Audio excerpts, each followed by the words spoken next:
Bem, sobre a Avicena, acho que este vídeo vai ser mais curtinho porque temos menos matéria. Falamos muito pouco só de forma geral. Em termos também de artigos, só li dois.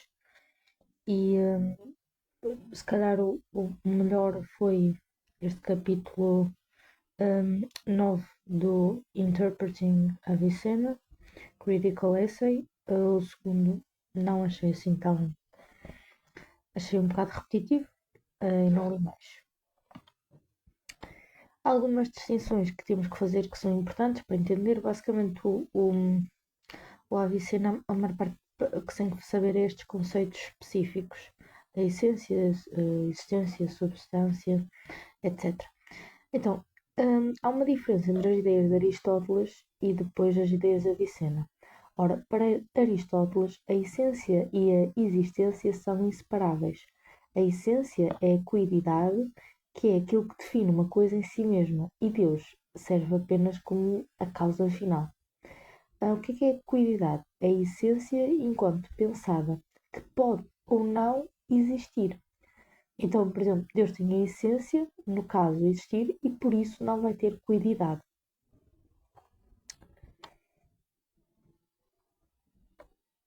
A Avicena vai diferenciar, não vai unir os dois. A Avicena vai diferenciar o que é a essência e o que é a existência. A essência é o que uma coisa é. Já a existência é se essa coisa existe. Em suma, a substância vai ser uma quididade que recebe a existência. A substância é a essência realizada na existência e independente. Enquanto o acidente, porque depois Aristóteles vai falar do acidente, o acidente existe apenas em algo que se suporta à substância.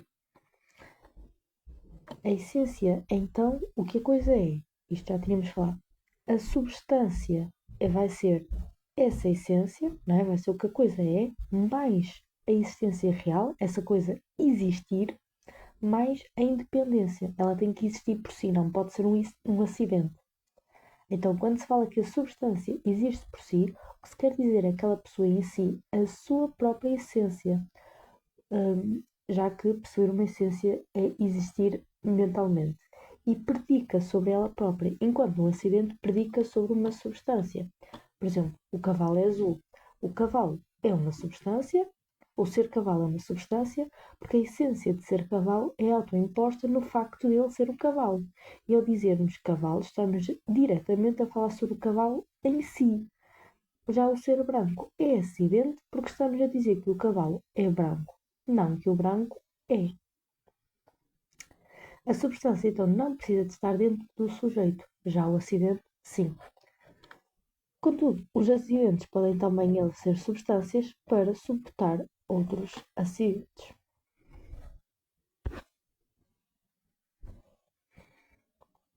Sobre a diferença dos universais e particulares. Esta parte acho que é muito fácil.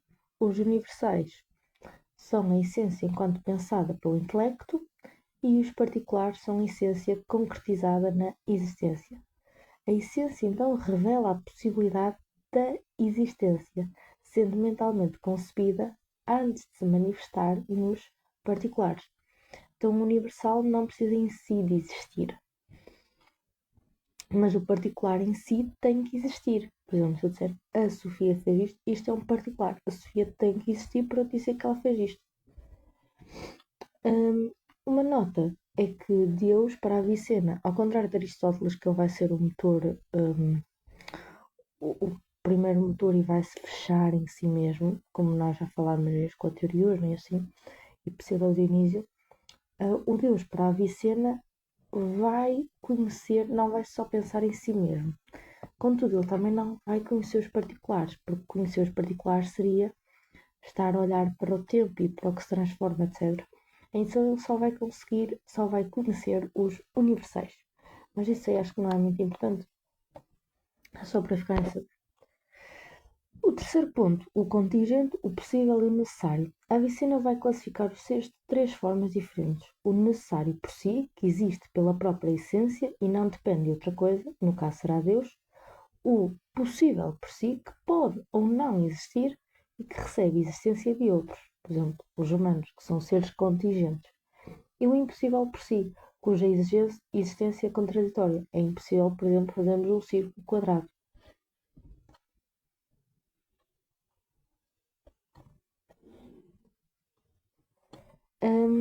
E então, o nosso quarto ponto, e que se calhar vai dar um bocadinho mais trabalho, é a prova da existência do necessário. Porque a tese em si acho que é fácil, mas aqui tem um bocado explicado sobre qual é que é os passo a passo que a Avicena faz para chegar a estas ideias. Ora, primeiro temos de fazer uma distinção entre o que é contingente e o que é necessário. O contingente é a essência que possui um conjunto de propriedades que a fazem ser essa essência e não outra. Eu posso dizer, por exemplo, que X é bonito porque tem as propriedades X e Y, não sei o quê, de bonito. E estas coisas contingentes podem ou não existir. Eu, por exemplo, podia ou não ter existido, no caso existe. Pronto. Já é uma coisa necessária, a essência possui um conjunto de propriedades que a fazem necessariamente existir. É por isso que nós depois vamos falar dos atributos de Deus e vamos dizer que esses atributos têm necessariamente existir, não podem ser nenhum atributo contingente, porque tudo que está dentro da necessidade tem que ser necessário. Então, também é necessário para algo ser necessidade que tem de existir. O contingente pode ou não existir, a necessidade é algo que tem realmente de existir, é por isso que é necessidade. Portanto, é o seu conjunto de propriedades que fazem com que uma possa existir enquanto que a outra tenha de existir. Logo, existem propriedades que fazem algo em si mesma necessariamente existir e também existem propriedades que fazem algo precisar de uma causa para necessariamente existir. Se algo precisa de uma causa para necessariamente existir, então é porque as suas propriedades também vão precisar de algo para necessariamente existirem. Se a essência é contingente, é porque as suas propriedades também o são. Pela mesma lógica, para algo ser necessário, é preciso que as suas propriedades também o sejam, sejam todas necessárias. A Avicena então vai-nos dizer que uma essência contingente, ao precisar de algo para garantir a sua existência, ao existir, ela vai ser causada por algo que não ela própria. E sendo constituída essa essência por propriedades também elas contingentes, como já vimos, essa sua causa imediata vai também ser contingente. Por exemplo, ok, agora, né, para explicar isto com um exemplo. Eu tenho fome. Eu podia ou não ter fome. Isto é uma coisa contingente. O conceito de fome em si não implica que ela exista, que é as ideias do universal, não é? Não implica mesmo que eu tenha neste momento fome. Mas se eu tenho fome, e se ter fome é contingente, ou seja, eu podia ou não ter fome, então alguma coisa fez com que eu tivesse fome. É preciso então uma causa. Por exemplo, eu posso ter fome agora porque eu não almocei. Este não almoçar será a causa. Mas esta causa de não almoçar também é contingente, porque eu podia ou não ter almoçado. Mas, novamente, o conceito de almoçar não implica necessariamente que eu tenha mesmo de almoçar. E esta causa contingente vai seguir outra e outra e outra. De porquê que eu não almocei? Porque estava na aula. E fiquei só na aula. Vai seguir tudo. Então, agora chega à prova mais importante da Avicena e o argumento principal dele, que é um agregado de causas contingentes não poderia ser causa de si mesmo porque o conceito de contingência assim o implica. É preciso uma causa necessária. Se a causa fosse contingente, apenas entraria para o grupo e não o justificaria. Certo? Se eu tenho um conjunto de coisas contingentes, é necessário que haver algo que vai implicar a essência disso. Senão, essas causas contingentes também seriam contingentes em si. Logo, a Avicena chega à conclusão que sim, existe uma causa necessária, pois só ela poderia ser a origem do conjunto de causas contingentes, ou seja, criadas por outras causas, também elas contingentes. É preciso impedir uma regressão infinita de justificações. Analisando essas causas necessárias, podemos lembrar que, pela mesma lógica, para algo ser necessário, é preciso que as suas propriedades também o sejam. Sejam todas as suas propriedades têm de ser necessárias. Então, se concretizarmos uma causa como sendo necessária e não contingente, é porque ela possui em si características, também elas necessárias, porque se possuísse características contingentes, então ela seria apenas possível e não necessária. Portanto, essa causa necessária precisa possuir apenas propriedades que a fazem ser necessária. A sua essência tem de constituir características que façam essa causa obrigatoriamente ser necessária. E se para a Avicena uma essência pode ou não existir, para essa causa necessária ter uma essência, ou seja, um conjunto de propriedades que a façam ser necessária, ela não poderá ter uma essência apenas enquanto pressuposto mental que não assegurasse a essência, pois nesse caso essa causa seria necessária e também poderia ou não existir, e nesse caso ela não seria necessária. Logo, isto aqui é muitas palavras, muitas formas, mas é bastante simples até. Isto é só de diferentes formas de explicar a mesma coisa. Logo, para ser causa necessária, ela vai precisar necessariamente existir, para que não haja uma contingência de existência que descrevemos antes no nosso argumento.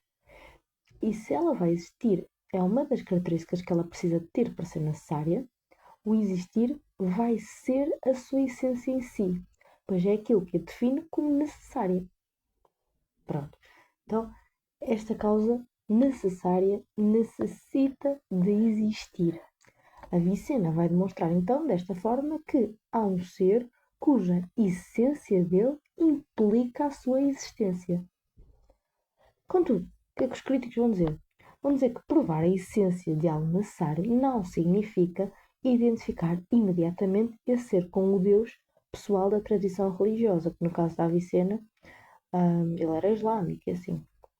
Então, simplesmente, os críticos estão a dizer que a Avicena simplesmente comprovou que um ser ou uma causa necessária, que necessita de haver um ser ou uma causa necessária.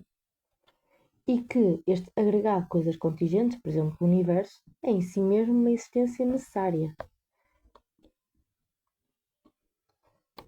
Então, pronto, a Avicena prova a necessidade de haver coisas que necessariamente existem, mas não nos prova que essa coisa necessária é um Deus religioso.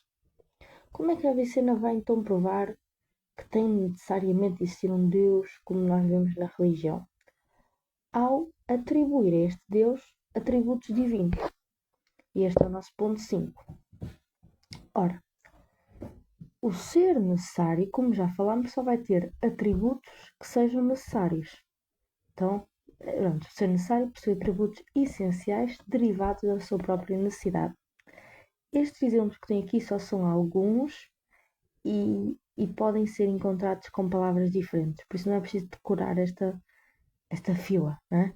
É só para ter uma noção. Temos alguns como a unidade, a eternidade, a imutabilidade, a perfeição, etc. É simples porque qualquer composição implicaria dependência e a existência necessária não depende das partes, porque aí poderia ou não tê-las. A causa necessária vai ser imaterial e intelectiva e a sua ação sobre os contingentes é única e necessária. Só que quase como uma nota, não é? Porque nós podemos olhar que é quase como um paradoxo na ideia de que a causa necessária não vai ter causa. Mas, obviamente que essa aí é mais uma prova da sua necessidade, porque se tivesse uma causa já não seria existente. Só a definição de Deus vai necessitar a sua essência. Em Avicena, portanto, vocês podem confundir um bocado isto com a teologia positiva, a teologia negativa e assim. Mas em Avicena, a negação de certos predicados não é apenas comparativa ou poética. Nós não estamos a dizer que Deus é maior que X, etc. Mas é lógico e essencial. Lembrem-se que o islamismo assim, tem muita questão da matemática e da ordem lógica. Então, certos atributos simplesmente não podem ser aplicados a Deus, porque vão contradizer a natureza da sua necessidade. Então, nós não estamos. Por exemplo, eu não posso dizer que Deus é material, porque se eu disser que Deus é material, não é porque ele está para além do conceito de material, é porque ele simplesmente não pode ser material. Se o Deus for material, ele já não será um Deus necessário. Entendem? É por isso que o Avicena vai dar realmente atributos específicos. Ora, em conclusão, pronto, acho que isto foi pequenino. mas não é preciso saberem todas as palavras que está aqui, nem eu sei, mas é só para ter a noção geral do pensamento dele. Em conclusão, o Avicena é influenciado por Aristóteles e vai desenvolver uma metafísica centrada na distinção entre essência e existência e na prova da necessidade de uma causa necessária. No seu sistema, a primeira inteligência contempla a causa que a gera e cria a segunda inteligência, que contempla a primeira e a si própria, originando a alma e o corpo celestial. Isto aqui eu não falei, e também é um pensamento muito grande da Vicena, mas não é muito importante, isto é mais importante para explicar como é que a origem da alma é do corpo celestial e o nosso foco aqui é entender realmente esta diferença de pensamento de filosofia antiga para pensamento medieval e assim, por isso não é preciso saberem isto.